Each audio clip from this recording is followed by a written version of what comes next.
នៅថ្ងៃនេះដែលមានការចែករំលែកតគ្នាដែរនៅខាងខេត្តប៉ៃលិនបាទនៅក្នុងបណ្ដាញសង្គមនេះក៏មានការចាប់អារម្មណ៍រឿងឡានតាក់ស៊ីប្រភេទឡានស៊ីអាណាបាទសេរីដូចជាខ្ពស់តិចដែរបាទគាត់ស្លាកលេខខេមរៈភូមិន្ទហើយជាប្រភេទតាក់ស៊ីទេចាភ្នំពេញប៉ៃលិននៅឯផ្សារព្រំបាទនៅផ្សារព្រំពេលដែលមានការផ្សព្វផ្សាយអញ្ចឹងបែរទៅជាមានការចាប់អារម្មណ៍ថាហេតុអីអ្នករត់តាក់ស៊ីសោះដាក់ស្លាកលេខខេមរៈភូមិន្ទពីព្រោះថាស្លាកលេខខេមរៈភូមិន្ទនេះតន់តែមន្ត្រីយោធាឬក៏មន្ត្រីចុះបំពេញបេសកកម្មក្នុងប្រការណាមួយអីចឹងទៅបាទពីព្រោះថាឥឡូវនេះគេកំពុងតែរឹតបន្តឹងរឿងស្លាកលេខខេមរៈភូមិន្ទពីព្រោះថា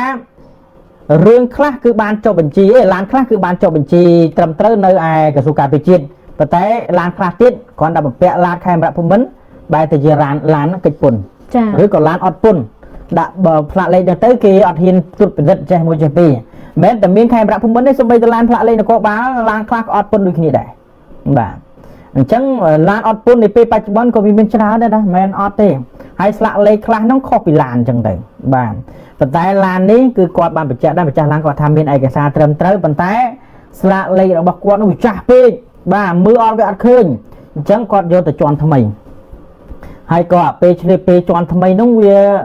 គាត់ថាអត់អាចចាំបានព្រោះអីគាត់ជាអ្នករស់ស៊ីអញ្ចឹងលុយគាត់រត់រាល់ថ្ងៃបានរាល់ថ្ងៃចា៎បាទអញ្ចឹងក៏គាត់ខ្ចីពូម៉ាក់គាត់គឺជាមន្ត្រីយោធាម្នាក់មានស្លាកលេខខេមរៈភូមិន្ទក៏ដាក់សិនទៅហើយបែរទៅជាមានការថតមកផុសអញ្ចឹងទៅមានការចាប់អារម្មណ៍បាទប៉ុន្តែនេះគឺជារឿងខុសច្បាប់បងណាអត់ត្រូវទេបាទអត់ត្រូវទេបើយើងសុខចិត្តយើងបើសិនជាជន់ស្លាកលេខថ្មីខ្ញុំមិនដឹងថាដំណើរការនៃការជន់ស្លាកលេខថ្មីហ្នឹងអ្មេចខ្ញុំក៏អត់ច្បាស់ដែរបាទត្រូវយកស្លាកលេខចាស់ទៅជន់ឬក៏យកស្លាកលេខទៅធ្វើថ្មីអ្មេចអាហ្នឹងខ្ញុំក៏មិនសូវដឹងច្បាស់ដែរកិច្ចការយ៉ាងនេះបាទហើយបើសិនជា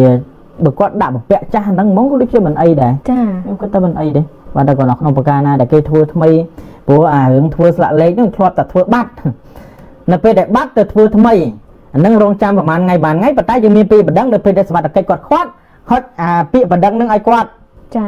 បាទថាបងខ្ញុំបាត់ស្លាកលេខមានពាក្យបណ្ដឹងអីត្រឹមត្រូវអូខេគេទៅពីព្រោះតែគាត់ដឹងថារយៈពេលមានពេលប្រហែលថ្ងៃដូចជា2 3ថ្ងៃបានស្លាកលេខថ្មីបានអាហ្នឹងវាក្នុងប្រការណាហ្នឹងប៉ុន្តែរឿងជន់ស្លាកលេខថ្មីខ្ញុំមិនដឹងថាគាត់ជន់នៅណាទេជន់នៅក្រសួងនៅមន្ទីរឬក៏មិនក៏យើងក៏ដឹងណាបាទប៉ុន្តែពាក់ព័ន្ធទៅនឹងកិច្ចការងារទាំងអស់នេះនៅព្រឹកមិញនេះលោកជំទាវបានស្រីមុំអភិបាលខេត្តប៉ៃលិនក៏បានបង្ហោះសារក្នុងเพจផ្លូវការរបស់លោកជំទាវដែលបានបញ្ជាក់ក្នុងខ្លឹមសារបែបនេះការយល់ដឹងអំពីច្បាប់ប្រើប្រាស់ស្លាកលេខរបស់យន្តកន្លងទៅអំពុំមិញបងប្អូនជាមន្ត្រី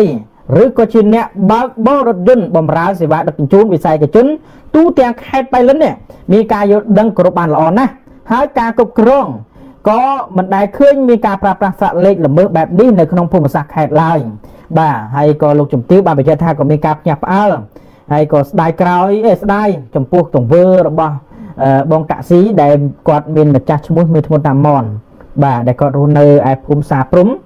ដោយសារតែស្លាកលេខគាត់អត់មានអញ្ចឹងទៅដាក់ស្លាកលេខខេមរៈភូមិន្ទអញ្ចឹងហើយលោកជំទាវបានបញ្ជាក់សូមអោយអ៊ំពុំមីបងប្អូនដទៃទៀតកុំយកគំរូផ្ទុយពីច្បាប់បែបនេះមកអនុវត្តតាម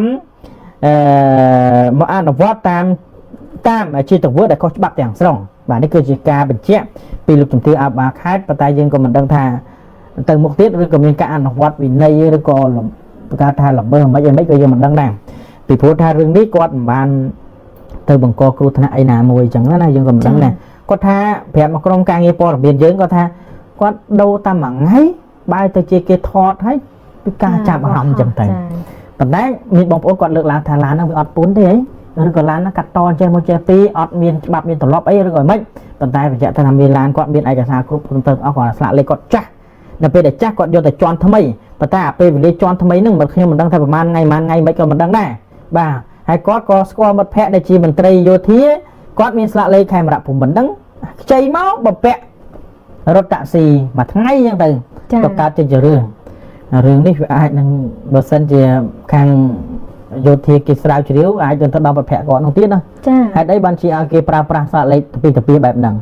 ព្រោះវាខុសដែរបើសិនជាយកស្លាកលេខទៅប្រើប្រាស់បទល្មើសណាមួយ